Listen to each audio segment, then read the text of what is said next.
everyone, welcome to the Jayda InStitches show, and welcome back to our Victorian parlor.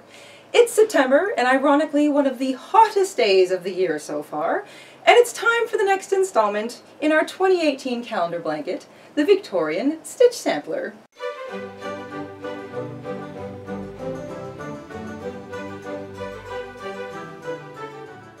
This month we're going to learn the much requested waffle stitch. This stitch pattern makes use of something called a front post double crochet, something else we get a lot of questions about here on the show. So this month we are going to simplify the front post double crochet and in the process learn this really thick and textured blanket stitch, the waffle stitch pattern. The waffle stitch was absolutely made with blankets in mind, and you can work this stitch on its own over a foundation chain row that's any multiple of 3, plus an extra 2 turning chains on the very end. And we'll put that in the blanket notes section in the description box down below. Remember, you want to use the same hook size and the same weight and fiber yarn that you've been using all along for this project. And without further ado, let's grab our hooks, grab our yarn, head on over to the craft table, and we will stitch up the waffle stitch pattern together.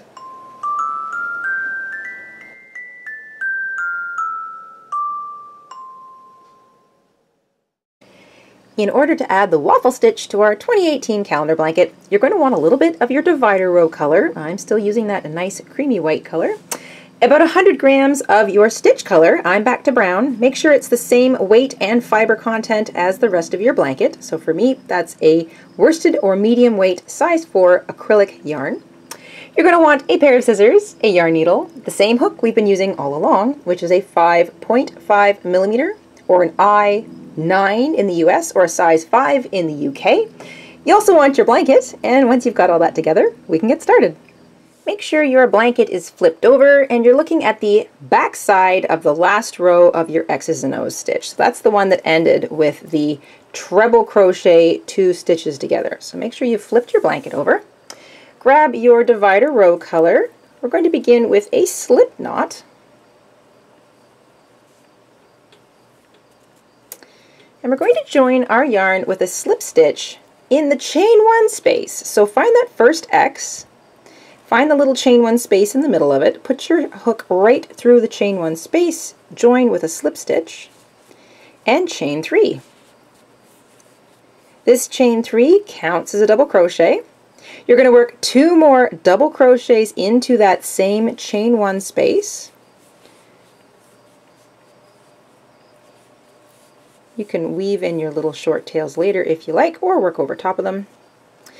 Jump over to the next X, so skip the O, which is that big space in between X's. Find the next X. There's a chain 1 space in the middle of it. Work 3 double crochet into that chain 1 space.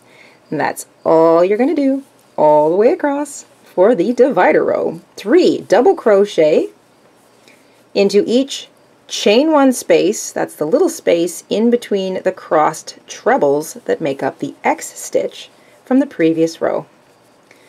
So work 3 double crochet into each chain 1 space all the way across, and I will see you at the end of this row.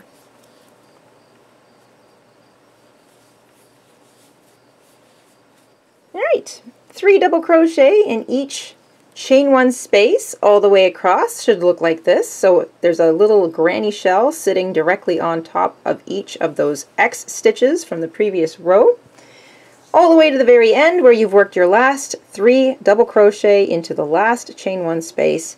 Count them up, including your chain 3 at the beginning of this row. You should have 120 stitches. So the chain 3 counts as a double crochet, and you should have 119 more actual double crochets after that, so 120 in total.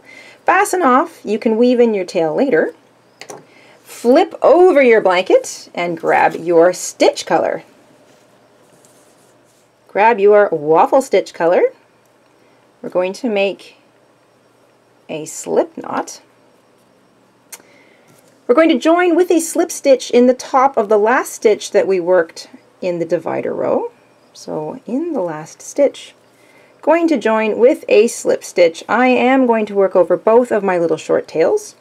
Chain 3. This chain 3 counts as a double crochet. It will count as a double crochet for every row throughout the waffle stitch pattern, so chain 3 counts as a double crochet. And to begin, we're going to double crochet into every single stitch all the way across. That includes the top of the chain 3 at the end of this row. You should still have 120 stitches at the end of row 1 of the waffle stitch.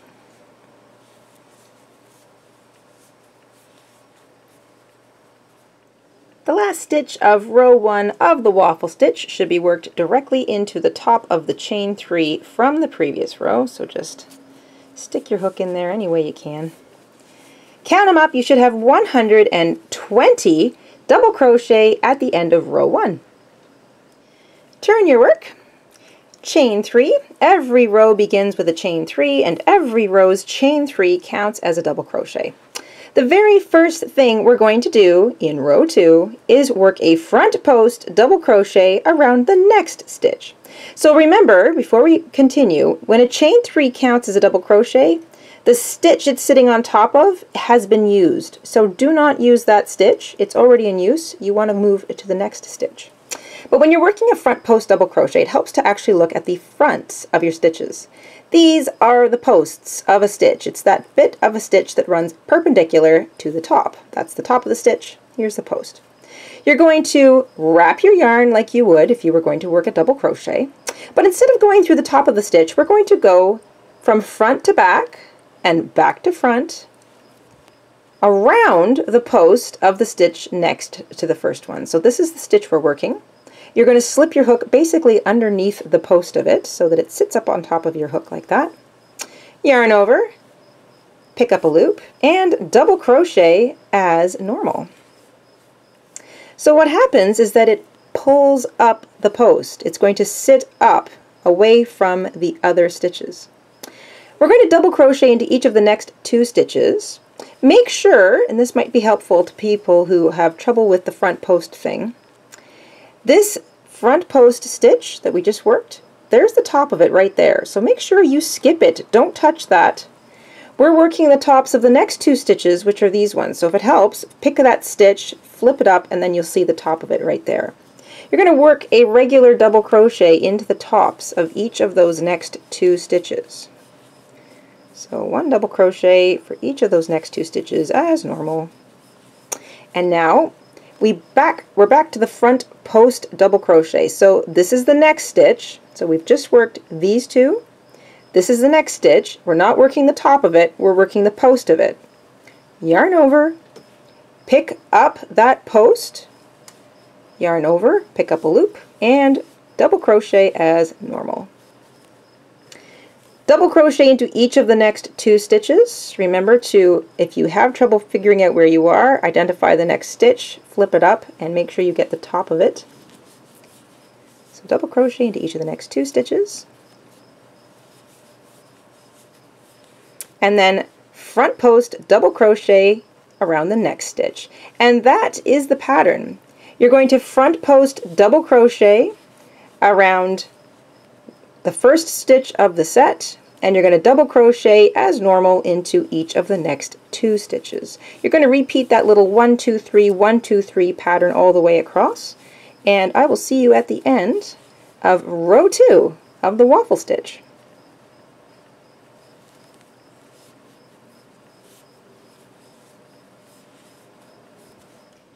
As you near the end of row 2, or any even row, you're going to work a front post double crochet into each of the next 2 stitches regularly.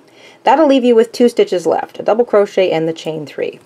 You're going to front post double crochet around the second last stitch of the row, and you're going to double crochet into the top of the chain 3. So you might have to peel your stitches apart and find the top of that chain 3. So flip it over if you have to, and just double crochet into the top of the chain 3. And that is what your first row, or you should say your second row, kind of the first real row of the waffle pattern is going to look like. So it's very important that your chain 3s on the end, or the double crochet, you're always going to have a chain 3 or a double crochet that sits sort of on its own on the end. So when you're looking at the front of the waffle stitch, your first front post, or your first sort of raised ridge, is going to be one stitch in from either end. So on this end, and also over here on this end. It should look like a front post, couple stitches, front post, couple stitches, front post, couple stitches, all the way across, nice and neat. It should work out perfectly, like I said, so that your second last stitch is a front post double crochet, and the last stitch is a regular double crochet in the top of your chain 3. If for some reason it doesn't work out, but you know you had 120 stitches at the end of row 1, then go back. You want to make sure that you didn't accidentally put a double crochet in the top of a stitch that you worked around the front post. So see, if I flip this upside down, or sort of flip it forwards, that is what the top of the stitch looks like when I've worked a front post double crochet around it. So the top of the stitch hasn't been touched, but the tops of the stitches next to it have been, because I double crocheted into them.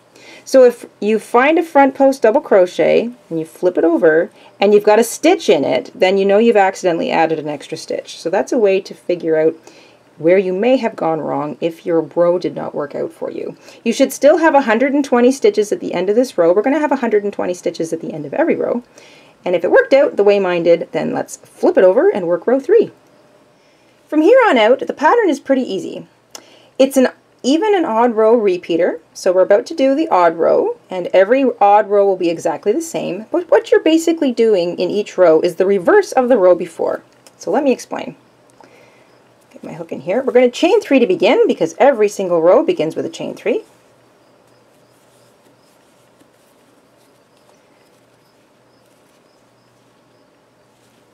The very next stitch was a front post double crochet in the previous row. You can see that because it's sitting all the way forward. So you see how there's sort of a gap there. So you want to double crochet normally into the top of the front post double crochet from the row previous. So if the stitch that you're working was a front post double crochet in the previous row, you work a normal double crochet in the top of it. When you get to the two that were double crochets that were normal in the last row, and you'll see them sitting out here right in your face, you're going to work a front post double crochet around each of them. So the pattern is now double crochet into the next stitch, front post double crochet around each of the next 2 stitches. So it's the exact reverse of the previous row. So the next stitch, you can tell it was a front post in the last row because it's sitting sort of way back there. You can sort of see the top of the stitch that you worked, that you didn't work, I should say. So you're doing the reverse. You're working a regular double crochet into the top of it. The next 2 were regulars in the previous row. They're sitting right forward in your face, so you want to front post double crochet around each of them. And that's the pattern all the way across. Double crochet into the next stitch, front post double crochet into each of the next 2 stitches. It's the exact reverse of what you did in the previous row. Work that all the way across. I'll catch up with you at the end.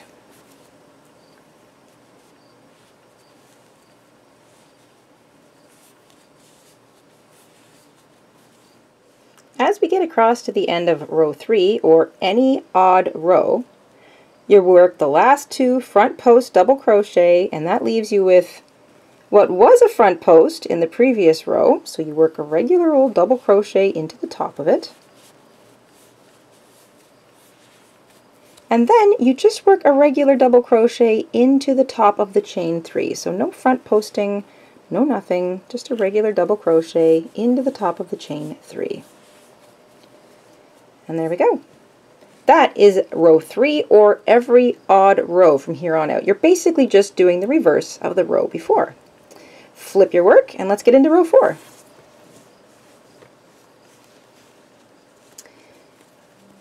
Row 4 is an even row, and every single even row is just like row 2, but really all you've got to remember is that it's just working the opposite of what you saw from the previous row. So we start with a chain 3, because every row begins with a chain 3. That counts as a double crochet.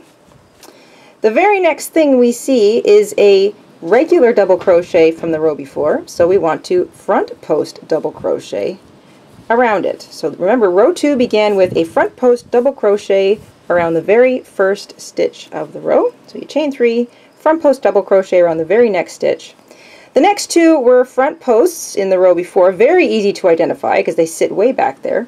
So you want to just double crochet as normally into the top of both of them. So back to an even row, the pattern is front post double crochet around the next stitch, double crochet into each of the next 2. Front post double crochet into the next stitch, regular old double crochet into each of the next 2. Again, you're just doing the reverse of the previous row. You're going to repeat that all the way across. Every even row is the same from here on out. And what you're getting is this lovely, waffly little box effect all the way across. Looks really, really neat. And I'll catch up with you at the end of row, what are we on, 4?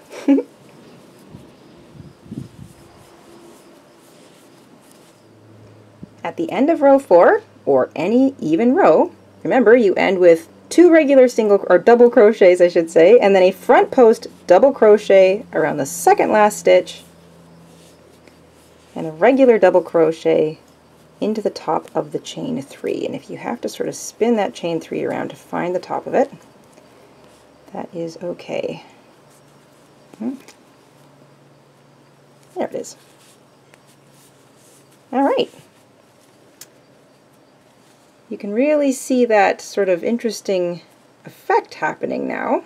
There's always a little ridge every couple of rows that runs sort of left and right, and then all of those little individual front posts sit out and the little waffly bit sits back. It's kind of neat.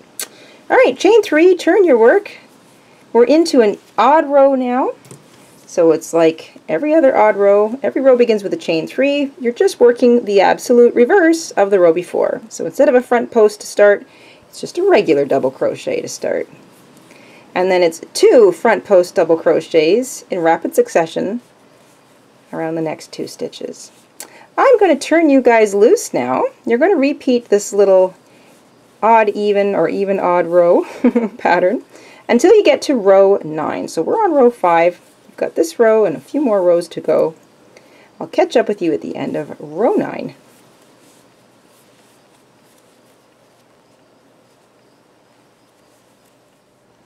The end of row 9, which is an odd row, ends with 2 front post double crochets and then a regular double crochet in the second last stitch and a double crochet in the top of the chain 3 from the previous row. You can snip your yarn and fasten off. That is the end of the waffle stitch. I'm going to flip it over here so you can see what it looks like from the right side. Every 2 rows you get this lovely back and forth ridge happening. So you have these almost perfect little squares, indented squares that end up happening because you're reversing what you do. So because row 2 and row 3, because it's an even odd repeater pattern, and they're basically just the inverse of each other. So in row 2 we work a front post, double double, a front post, double double. In row 3, or every odd row, you'd work double front post, double front post, front post. And because you're reversing what you do every other row, that's what creates this wonderful 3-dimensional waffle effect. It's nice and warm, it's got a lovely feel to it, and it's really easy to do once you get into the swing of it.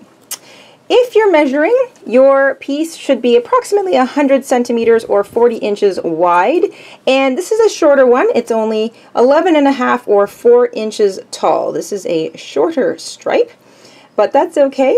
If you were to continue to work this pattern either in its own project or if you wanted to make your stripe wider, you certainly could, I should say taller. Just remember to end on an odd row. So you could end on row 11 or row 13 or row 15 or whatever. Just make sure it's an odd row end, and that's what it should look like when you're all done. And that is the very thick, very textured waffle stitch pattern. Because it's mostly double crochets, you can weave in your ends underneath the stitches of the last row, easy peasy. And that's it. That is the September edition to the Victorian Stitch Sampler Blanket. If you'd like a copy of this particular stitch guide, you'll find it for sale in our Etsy shop, and we'll put a link to our shop in the description box down below. And a big thank you to everybody who popped in during our back to school sale this past long Labor Day weekend and did a little shopping. Thank you very, very much. We really appreciate your support. And that's it. We hope you enjoyed making the waffle stitch along with us this week, and we will see you soon here on the Jayda and Stitches show. Until then, stay safe, stay crafty, stay cool, and have a wonderful week. Bye, everybody.